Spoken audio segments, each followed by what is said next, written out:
Hello student, good morning. जय श्री राम। आज की तारीख है 27 दिसंबर 2023। आज के करंट अफेयर क्वेश्चन और लल्लन टॉप प्रश्नों में आप सभी का स्वागत है। आप सभी से रिक्वेस्ट है कि प्लीज़ वीडियो को पूरा देखा करें। लास्ट में एक लाइक, एक कमेंट और एक शेयर जरूर करें। तो चलिए शुरू करते हैं। आज के कुमार गौरव सर के करंट अफेयर से लिया गया प्रश्न, फोर्ब्स की सबसे अधिक भुगतान पाने वाली पहली महिला एथलीट की सूची में शामिल एकमात्र भारतीय एथलीट कौन है? तो फोर्ब्स की सबसे अधिक भुगतान पाने वाली महिला एथलीटों की सूची में 2023 में शामिल एकमात्र भारतीय एथलीट कौन है? तो आपका सही जवाब हो जाएगा ऑप्शन ए, पीवी सिंधु। उनके बारे में व्याख्या देखते हैं। फोर्ब्स की 2023 की सूची जो जारी की गई है भुगतान पाने वाली पहली महिला एथलीट की सूची में, इसमें जो है पहला स्थान दिया गया है ईगा स्वीटेक को, जो कि पोलैंड की हैं और यह एक टेनिस की खिलाड़ी हैं। इनका जो है टेनिस में विश्व में पहला स्थान है। ठीक है, ईगा स्वीटेक विश्व में पहला स्थान पाई हैं और इसके बाद WTA player of the year कौन चुनी गई हैं? तो यह ईगा स्वीटेक चुनी गई हैं। तो फोर्ब्स के द्वारा जो सूची जारी किया जाता है पहली महिला एथलीट की सूची में पहला स्थान है ईगा स्वीटेक का। इन्हें जो है विश्व का पहला टेनिस का खिताब दिया गया है और यह जो है टेनिस के रैंक में भी पहले स्थान पर है। इन्होंने 2023 का फ्रेंच ओपन खिताब भी जीता है। इसके बाद फोर्ब्स की जो सूची जारी की गई है एथलीट की सूची, इसमें जो है एकमात्र भारतीय कौन शामिल की गई हैं? पीवी सिंधु। और विश्व स्तर पर इनको जो है 16वां स्थान दिया गया है और यह जो है बैडमिंटन की खिलाड़ी हैं। इसमें इन्हें जो है कितना रुपया दिया गया है? तो इन्हें $7.1 मिलियन का रुपया इसमें दिया गया है। ठीक है, और इसके बाद 16वें स्थान पर दो महिला हैं, एक तो पीवी सिंधु और दूसरा है सिमोना वाइल्स। ये जो है आप दो याद रखेंगे। तो फोर्ब्स की सूची में पहली भारतीय महिला शामिल होने वाली कौन है? पीवी सिंधु है। इनका जो है विश्व स्तर पर 16वां स्थान है। नेक्स्ट है आपका, ओलंपिक में 2 पदक जीतने वाली एकमात्र भारतीय कौन है? तो यह भी पीवी सिंधु है। ओलंपिक में कुश्ती में पदक जीतने वाली खिलाड़ी कौन है? तो भारत की तरफ से भारतीय महिला है साक्षी मलिक। तो ओलंपिक में कुश्ती में पदक जीतने वाली खिलाड़ी कौन है? साक्षी मलिक है। टोक्यो ओलंपिक में भारत के कुल कितने मेडल थे? तो टोक्यो ओलंपिक में भारत के कुल पदक थे 7, जिनमें से 1 गोल्ड, 2 सिल्वर और 4 ब्रोंज। तो इस प्रकार से भारत के कुल कितने मेडल हुए? 7 मेडल हुए। इसमें गोल्ड किसने जीता था? तो नीरज चोपड़ा ने गोल्ड जीता था। ठीक है, और नीरज चोपड़ा का खेल कौन सा हो जाता है? तो उनका खेल है भाला फेंक। तो इनका खेल हो जाता है भाला फेंक। नेक्स्ट प्रश्न देखते हैं। हाल ही में त्रिपुरा शहरी और पर्यटन विकास परियोजना के लिए $100 मिलियन का ऋण समझौता किसके साथ हुआ है? तो त्रिपुरा के शहरी और पर्यटन विकास के लिए 100 मिलियन का समझौता किसके साथ किया गया है? तो आपका सही जवाब हो जाएगा ऑप्शन डी। ठीक है, ऑप्शन डी, ADB यानी एशियन डेवलपमेंट बैंक के द्वारा जो है त्रिपुरा ने समझौता किया है। इसके बारे में देखते हैं। त्रिपुरा और आसियान डेवलपमेंट बैंक के साथ जो है $100 मिलियन का समझौता किया गया है। क्यों किया गया? क्योंकि जो त्रिपुरा के शहरी और पर्यटन विकास को बढ़ावा देने के लिए, परियोजना को विकास करने के लिए ADB बैंक के साथ 100 मिलियन का समझौता किया गया है। अब ADB बैंक के बारे में देखते हैं। इसकी स्थापना कब हुई थी? तो 1966 में हुई थी। इसमें जो है टोटल कुल कितने देश सदस्य हैं? तो 68 कंट्री इसमें जो है शामिल हैं। और ADB का मुख्यालय कहाँ है? तो मनीला फिलीपींस में है। ये भी आप याद रखेंगे। इसके बाद बाकी के ऑप्शन जैसे हो जाते हैं आपका WTO, विश्व बैंक और NDB। इसके बारे में देख लेते हैं। तो WTO यानी वर्ल्ड ट्रेड ऑर्गेनाइजेशन, विश्व व्यापार संगठन, इसकी स्थापना कब की गई थी? तो 1995 में की गई थी। इसका हेडक्वार्टर कहाँ है? तो जिनोवा में है। और इसके वर्तमान हेड कौन है?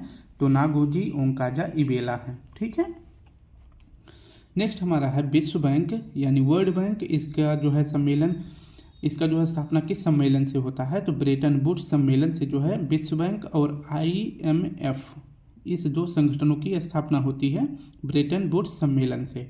और इसकी स्थापना कब होती है विश्व बैंक की? तो 1944 में होती है। और इसका जो है हेडक्वार्टर कहाँ है? तो इसका हेडक्वार्टर है वाशिंगटन DC में। और इसके वर्तमान हेड हैं, तो विश्व बैंक के वर्तमान हेड हैं अजय बंगा साहब। नेक्स्ट है आपका NDB, न्यू डेवलपमेंट बैंक। इसकी वर्तमान हेड कौन है? तो डिल्मा रूसेफ हैं। और एनडीबी में शामिल होने वाला नवीनतम देश कौन सा है? तो यह है मिस्र। ये भी आप याद रखेंगे। तो हमारा प्रश्न था कि त्रिपुरा ने किसके साथ शहरी पर्यटन विकास परियोजना को बढ़ावा देने के लिए $100 मिलियन का समझौता, ऋण समझौता किस किया है? तो एनडीबी के साथ। ठीक है, अब त्रिपुरा के बारे में पढ़ लेते हैं। ये आपको पता है, ये आपका हो जाता है उत्तर पूर्व भारत का मैप। इसमें जो है यहाँ पे एक राज्य पड़ता है जिसका नाम है यस फॉर सिक्किम, फिर इसके बाद अरुणाचल प्रदेश, फिर नागालैंड, फिर मणिपुर, मिजोरम, त्रिपुरा, मेघालय, असम। इस प्रकार के ये 8 राज्य हो जाते हैं। इनका कब कब निर्माण ये हुआ था, यानी ये कब राज्य बने थे? तो सबसे पहले देखते हैं सिक्किम के बारे में। सिक्किम बना था कब राज्य? 1975 में। अरुणाचल प्रदेश असम से कटकर कब बना था? तो 1987 में। नागालैंड कब कटकर बना था असम से? तो ये बना था 1 दिसंबर 1963 में। और जब ये 1 दिसंबर को बना था, इसलिए जो है जब यह बना तो इसकी खुशी में जो है हॉर्नबिल फेस्टिवल नागालैंड में मनाया जाता है। फिर देखते हैं मणिपुर। मणिपुर असम से कब कटकर बना था? तो बना था 1972 में। और मिजोरम कब बना था? तो 1987 में मिजोरम बना था। इसके बाद आपका हो जाता है त्रिपुरा। मेघालय पहले देख लेते हैं। मेघालय कब बना था? तो 1972 में मेघालय बना था असम से कटकर। तो असम से कटकर अरुणाचल प्रदेश, नागालैंड, मणिपुर, मिजोरम, त्रिपुरा, मेघालय, ये जो है 6 राज्य जो है असम से कटकर बनते हैं। अब त्रिपुरा के बारे में पूरा डिटेल से पढ़ लेते हैं। त्रिपुरा के चारों तरफ यानी 3 तरफ से सीमा कौन सा देश बनाता है? तो ये बनाता है बांग्लादेश। ठीक है, बांग्लादेश जो है त्रिपुरा के साथ सीमा बनाता है। और इसके बीच जो है जो सीमा स्थित है इसे शून्य सीमा भी कहा जाता है, शून्य अक्षांश सीमा भी कहा जाता है। ठीक है, बांग्लादेश और त्रिपुरा के बीच स्थित है। इसके बाद त्रिपुरा के जो सीएम है ये कौन है? तो त्रिपुरा के सीएम है मानिक शाह। त्रिपुरा के जो गवर्नर है इंद्रसेन है। और त्रिपुरा की राजधानी का नाम है अगरतला, ये भी याद रखेंगे। और त्रिपुरा में जो है फेस्टिवल कौन सा मनाया जाता है? तो फेस्टिवल मनाया जाता है उन्नकोटी। और त्रिपुरा की भाषा क्या है? तो कोक बरोक यहाँ की भाषा है। और यहाँ पे कौन कौन सी पूजा होती है? तो खारची पूजा, कैर पूजा, गारिया पूजा और ये सब कहाँ होती है? तो त्रिपुरा में। खारची पूजा, कैर पूजा और गारिया पूजा त्रिपुरा में होता है। तो आपने देख लिया कि जो है नॉर्थ ईस्ट के जो भी स्टेट हैं इनका निर्माण राज्य के रूप में कब हुआ था। तीसरा प्रश्न है हमारा, हाल ही में चर्चा में रहे क्रूज मिसाइल तैलाह और नासिर का संबंध किससे है? तलैयाह और नासिर का संबंध किससे है? तो आपका सही जवाब हो जाएगा ऑप्शन सी, ईरान से इसका सही जवाब हो जाएगा। अब इसके बारे में पूरी व्याख्या देख लेते हैं। तलैयाह और नासिर यह जो है किस प्रकार की मिसाइल है? तो यह क्रूज मिसाइल है। और यह जो है किस पर कार्य करती है? तो फायर एंड फॉरगेट के आधार पर यह काम करती है। यानी आपका टारगेट की जो है, मान लीजिए कि यहाँ बीच में बैठा है आपका टारगेट, आप यहाँ से उसके ऊपर अगर मिसाइल छोड़ते हैं और फिर अगर ये जो है ये टारगेट अगर यहाँ पर भाग के चला जाता है तो ये मिसाइल भी वहीं पर जाएगी। ठीक है, इसको एक बार इसका टारगेट जो है निश्चित कर देंगे तो टारगेट जहाँ जहाँ जाएगा मिसाइल उसके पीछे जाएगी। ठीक है, तो इसकी यही क्वालिटी होती है। तो तैलाह और नासिर मिसाइल को किसने सफलतापूर्वक लॉन्च किया है? तो सही जवाब हो जाएगा आपका ईरान। और ईरान की राजधानी का नाम है तेहरान। और 3 देश जो है शामिल होते हैं, पाकिस्तान, अफगानिस्तान और ईरान। इन 3 देशों के सम्मिलित रूप को क्या कहा जाता है? गोल्डन क्राइसेंट कहा जाता है, क्योंकि इन तीनों देशों के द्वारा जो है अफीम का उत्पादन किया जाता है, इसलिए इन्हें गोल्डन क्राइसेंट कहा जाता है। नेक्स्ट है आपका, अभी ईरान के द्वारा जो है कुछ और मिसाइलों का परीक्षण किया गया था, जिनमें है फतेह और खैबर। ये मिसाइलें भी किसकी हैं? ईरान की हैं। ये दोनों आप याद रखेंगे। नेक्स्ट है आपका चाबहार पोर्ट। यह जो है कहाँ पर स्थित है? तो यह जो है ईरान में स्थित है। और ईरान में स्थित है और किसने बनवाया था? तो चाबहार बंदरगाह बनवाया था भारत ने। इसके बाद एससीओ का 9वां सदस्य देश कौन बना है? तो एससीओ का 9वां सदस्य देश बना है ईरान। साथ में ये भी याद रखेंगे। फारस की खाड़ी जो है ओमान सागर को किसके द्वारा जोड़ता है? तो फारस की खाड़ी ओमान सागर को जोड़ता है हार्मुज जल संधि के द्वारा। रामसर स्थान यह जो है कहाँ पर है? ईरान में है। और यहीं पर जो है 2 फरवरी 1971 को रामसर कन्वेंशन हुआ था, इसलिए हम 2 फरवरी को विश्व आर्द्रभूमि दिवस मनाते हैं। हमारा चौथा प्रश्न है, भारत सरकार किस देश के साथ 5 लिथियम ब्लॉक के लिए समझौता ज्ञापन करेगा। तो भारत सरकार किस देश के साथ 5 लिथियम ब्लॉक के लिए समझौता करेगा? तो आपका सही जवाब हो जाएगा ऑप्शन बी, अर्जेंटीना। इसके बारे में व्याख्या देखते हैं। भारत सरकार ने अर्जेंटीना के साथ जो है MOU साइन किया है, यानी समझौता साइन किया है 5 लिथियम ब्लॉक के लिए। ठीक है, तो 5 लिथियम ब्लॉक के लिए जो है अर्जेंटीना के साथ समझौता किया गया है। ऐसा क्यों भारत ने किया है? क्योंकि आप सभी को पता है कि भारत में जो है बैटरी निर्माण के लिए लिथियम जो है बाहर देशों से मंगाया जाता है। तो इस आयात को कम करने के लिए अर्जेंटीना के साथ जो है 5 लिथियम ब्लॉक पर समझौता किया गया है। और जो है भारत की तरफ से इसमें समझौता किसने किया है? तो काबिल एक एजेंसी है भारत सरकार की, जिसका फुल फॉर्म होता है खनिज विकास इंडिया लिमिटेड। इसने जो है समझौता किया है। और कुछ दिन पहले अभी जो है भारत ने खनिज ब्लॉक के लिए ऑस्ट्रेलिया से भी समझौता किया था। कब किया था? तो 2022 में किया था। तो अभी हाल ही में किसके साथ किया है? अर्जेंटीना के साथ। याद रखना, भारत ने अर्जेंटीना के साथ जो है 5 लिथियम ब्लॉक पर समझौता किया है। जो अर्जेंटीना में घास के मैदान पाए जाते हैं उन्हें क्या कहते हैं? उन्हें पंपाज कहा जाता है। नेक्स्ट है आपका ब्राजीलिया का जो है ब्राज़ील की राजधानी का नाम है ब्राजीलिया। इसके बाद जो ब्राज़ील में कॉफ़ी के बागान पाए जाते हैं, यानी खेत पाए जाते हैं, उन्हें फेजेंडा कहते हैं। और जो कॉफ़ी के बंदरगाह ब्राज़ील में पाए जाते हैं उन्हें सेंटोस बंदरगाह कहा जाता है। इसके बाद है आपका कोलंबिया, यानी कि ये सभी देशों के बारे में हम बता रहे हैं। ये देश हो जाते हैं आपके साउथ अमेरिका के बारे में। तो कोलंबिया, इसकी राजधानी का नाम हो जाता है बोगोटा। और जो है यहीं पर अभी हाल ही में डॉल्फिन संरक्षण के लिए समझौता किया गया था, जिस घोषणा पत्र का क्या नाम था? तो बोगोटा घोषणा पत्र। तो यह जो है बोगोटा घोषणा पत्र डॉल्फिन से संबंधित है और इसका समझौता कहाँ पर किया गया था? बोगोटा, जो कि कोलंबिया की राजधानी है। वेनेजुएला में क्या है? तो वेनेजुएला की राजधानी का नाम है कराकस। और यहाँ पे घास के मैदान को लानोज कहा जाता है। और यहीं पर जो है वेनेजुएला में एंजल जलप्रपात है, जो कि विश्व का सबसे ऊंचा जलप्रपात है। नेक्स्ट है आपका सेंटियागो। चिली की राजधानी का नाम है सेंटियागो। और यहाँ पर जो है नाइट्रेट बड़ी मात्रा में उत्पादित किया जाता है, यानी खनन किया जाता है। सेंटियागो यानी चिली में नाइट्रेट की बड़ी मात्रा पाई जाती है। मैक्सिको की राजधानी का नाम हो जाता है मैक्सिको सिटी। और यहाँ पे जो है सबसे ज़्यादा चांदी उत्पादन किया जाता है। तो ये हमारा चौथा प्रश्न तैयार हो जाता है। अब हम 5वें प्रश्न को देखते हैं। हाल ही में चर्चा में रहा मिशन इन्वेस्टिगेशन एक्ट 75 दिन का संबंध किससे है? तो हाल ही में चर्चा में रहा मिशन इन्वेस्टिगेशन एक्ट 75 दिन का संबंध किस राज्य से है? तो आपका सही जवाब हो जाएगा बिहार से। इसके बारे में पूरी जानकारी देखते हैं। मिशन इन्वेस्टिगेशन एक्ट 75 यह जो है बिहार पुलिस के द्वारा शुरू किया गया है। और कब से शुरू किया जाएगा? तो 1 जनवरी 2024 से यह शुरू किया जाएगा। और मिशन इन्वेस्टिगेशन क्यों शुरू किया जा रहा है? क्योंकि आपराधिक न्याय प्रक्रिया को तेज करना, यानी कि कोई भी मामला अगर आपराधिक तौर पर केस किया गया है, आपराधिक मामले में कोई भी अगर सुनवाई की जाएगी तो पुलिस के द्वारा जो है उस मामले में 75 दिन में फैसला सुना देना है। यानी कि खोजबीन करने के लिए पुलिस को 75 दिन दिया जाएगा और इसी 75 दिन के अंदर जो है कोई भी आपराधिक मामला होगा उसमें छानबीन करेंगे 75 दिन के अंदर। ठीक है, अब नेक्स्ट देखते हैं बौद्ध संगीति। बिहार से प्रश्न है, तो बिहार के बारे में देखते हैं कि बौद्ध संगीति बिहार में कब हुई थी। तो पहली बौद्ध संगीति हुई थी राजगृह में, दूसरी हुई थी वैशाली में, तीसरी पाटलिपुत्र में और चौथी कुंडलवन जो कि कश्मीर में है।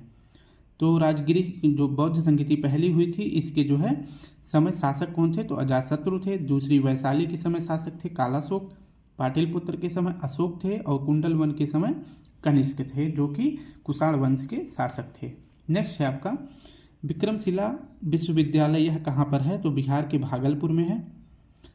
ओदंतपुरी विश्वविद्यालय यह कहाँ पर है? तो यह बिहार के बिहार शरीफ में है। और इसका निर्माण किसने करवाया था? तो ओदंतपुरी का निर्माण करवाए थे गोपाल। ये भी आप याद रखेंगे।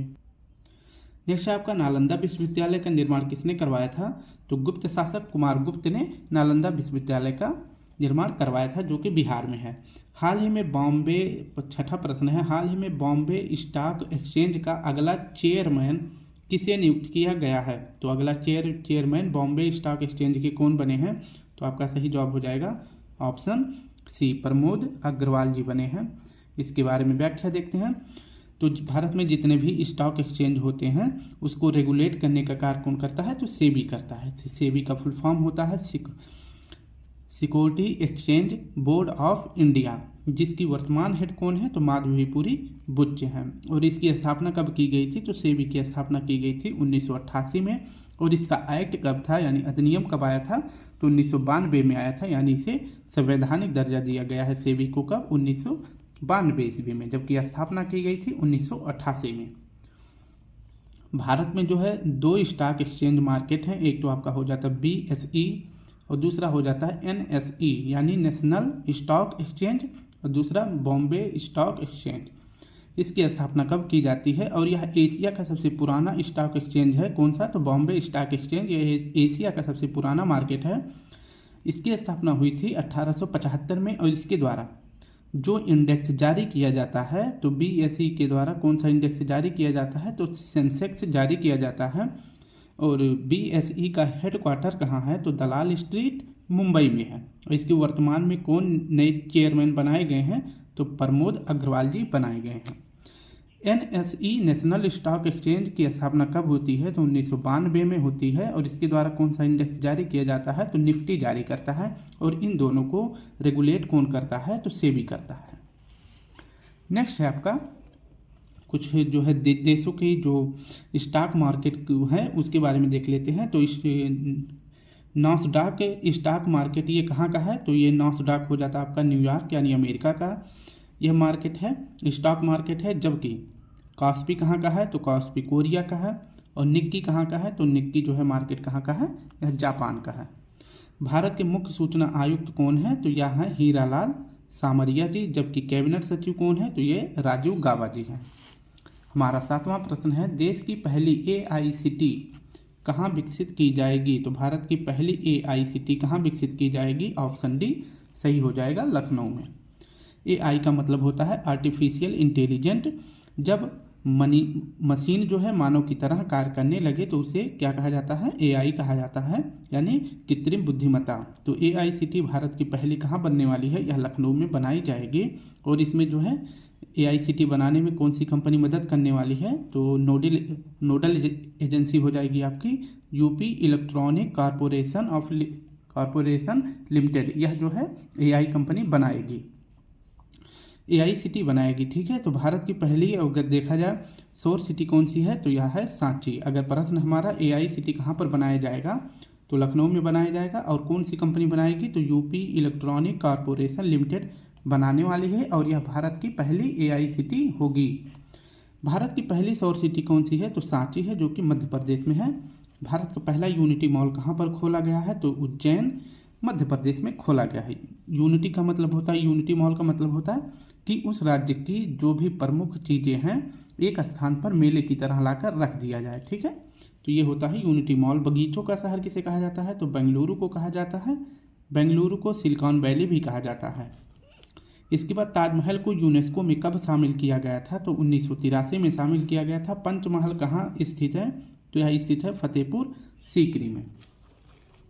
हमारा आज का 8वां प्रश्न है, प्रतिवर्ष वीर बाल दिवस कब मनाया जाता है? वीर बाल दिवस प्रतिवर्ष कब मनाया जाता है? तो आपका सही जवाब हो जाएगा 26 दिसंबर को। इनके बारे में देख लेते हैं। वीर बाल दिवस 26 दिसंबर को मनाया जाता है। और इसकी शुरुआत पहली बार कब की गई थी? तो 2022 में। वीर बाल यानी जो बाल थे, लड़के थे, तो ये किसके बेटे थे? तो गुरु गोविंद साहिब जी के साहिबजादे थे। ठीक है। तो इनके 2 बेटे थे, एक का नाम था बाबा फतेह सिंह और दूसरे बालक का नाम था बाबा जोरावर सिंह। इन दोनों की जो है मुगलों से युद्ध करते हुए मृत्यु हो जाती है। इससे शहीद हो जाते हैं। और कब शहीद होते हैं? तो 26 दिसंबर 1704 में इनकी ये शहीद हो जाते हैं। और इन्हीं की याद में जो है प्रतिवर्ष 22 दिसंबर को वीर बाल दिवस मनाया जाता है। गुरु गोविंद सिंह के साहिबजादे थे बाबा फतेह सिंह, बाबा जोरावर सिंह। नेक्स्ट आपका 24 दिसंबर को राष्ट्रीय उपभोक्ता दिवस मनाया जाता है, जो कि ऑप्शन में दिया गया है। 25 दिसंबर को सुशासन दिवस मनाया जाता है। गुरु गोविंद सिंह ये सिख धर्म के 10वें गुरु थे, यानी अंतिम गुरु भी थे सिख धर्म के। कौन? गुरु गोविंद सिंह। और इनका जन्म कहाँ हुआ था? तो पटना में हुआ था। गुरु गुरु ग्रंथ साहिब को जो है गुरु बना दिया गया। जब सिख धर्म के अंतिम गुरु यानी 10वें गुरु कौन थे? गुरु गोविंद सिंह। इसके बाद जो है सिख धर्म के कोई भी गुरु नहीं बनाए गए थे, यानी 11वां गुरु सिख धर्म का कोई नहीं बनाया गया था, बल्कि जो इनका किताब होता है प्रसिद्ध, इनकी जो पवित्र किताब थी गुरु ग्रंथ साहिब, इसी को जो है गुरु बना दिया जाता है। खालसा पंथ की स्थापना किसने करी थी? तो इसकी स्थापना किया गया था 1699 ईस्वी में। और किसने किया था? तो गुरु गोविंद सिंह ने किया था। आज का सेकंड लास्ट प्रश्न है, हाल ही में 28वां सिंधी सम्मेलन कहाँ आयोजित हुआ है? तो सही जवाब हो जाएगा आपका दुबई में। हाल ही में 28वां सिंधी सम्मेलन कहाँ हुआ? तो दुबई में। इसकी व्याख्या देखते हैं। सिंधी सम्मेलन 28वें क्रम का यूएई के शहर दुबई में किया गया है। और ऐसा क्यों किया गया है? क्योंकि सिंधी भाषा को संरक्षण देने के लिए। संविधान में आप सभी को पता है मूल संविधान में कितनी भाषाएं थी? तो 14 भाषा थी।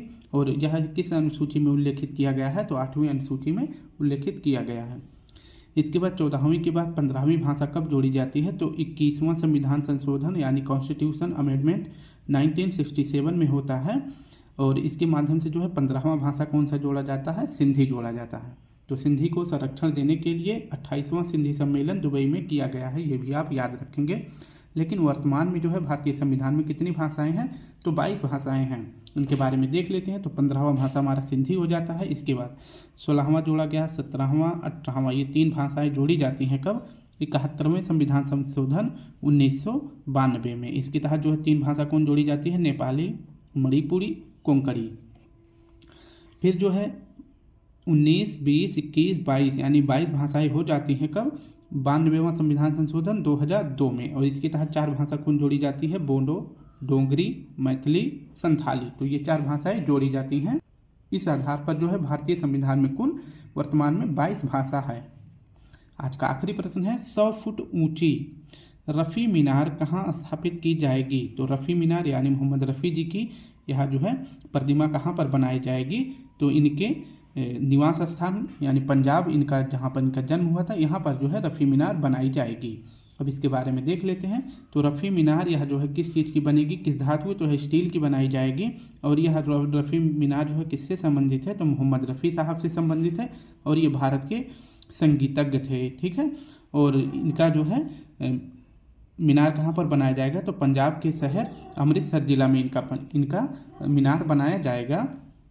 और जो है यह कितनी ऊंची होने वाली है? तो 100 फीट ऊंची होने वाली है।